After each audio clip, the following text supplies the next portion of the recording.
le métier d'inséminateur, c'est un peu le bras exécutant, l'inséminateur de l'amélioration génétique. Le bras exécutant au sens propre et figuré, puisque c'est bel et bien lui qui va être vecteur de l'amélioration génétique à travers son geste qu'est l'insémination et à travers la naissance du petit veau amélioré il donne un petit coup de pouce pour la vie en quelque sorte, et c'est lui qui est le premier acteur sur le terrain pour mettre en avant et réaliser l'amélioration génétique. Il est confronté au quotidien avec les éleveurs, et certes il a une formation initiale, certes il a été formé spécifiquement à l'exercice de ce métier, au geste opératoire de l'insémination, mais le plus intéressant c'est qu'il est confronté à la discussion avec l'éleveur, et il est force de conseil, il est vecteur aussi d'information, et c'est un extraordinaire agent de développement. Et comme il voyage de ferme en ferme, il cumule en quelque sorte un nombre d'expériences et charge à lui de mettre en valeur justement cette expérience au service des autres éleveurs. D'une formation permanente en quelque sorte qu'il opère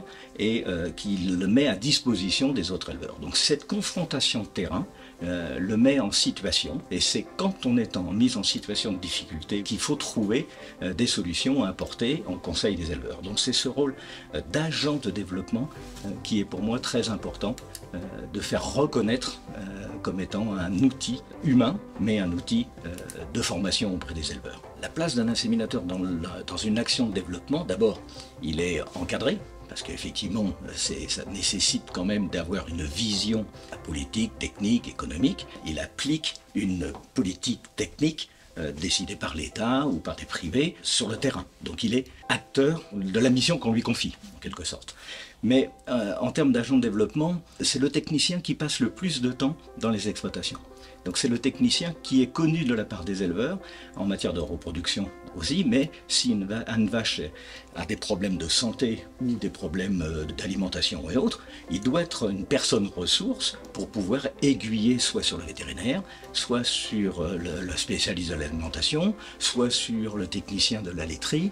Il a un rôle pivot de bien aussi faire sortir un tout petit peu les compétences de chacun et avoir des personnes ressources pour aiguiller de manière pertinente les conseils auprès des éleveurs. C'est un homme avant tout qui aime le contact, déjà, ça c'est sûr, et qui aime l'animal et qui aime le résultat. Son bureau, ce sont les exploitations.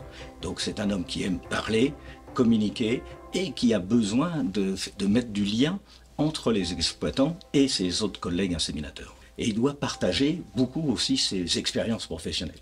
Ça, c'est indispensable que l'inséminateur communique sur ses plus et ses difficultés à exercer le métier, et que ça crée une communauté d'inséminateurs extrêmement important, et ça crée aussi une dynamique et il s'améliore professionnellement au fur et à mesure de ces confrontations terrain.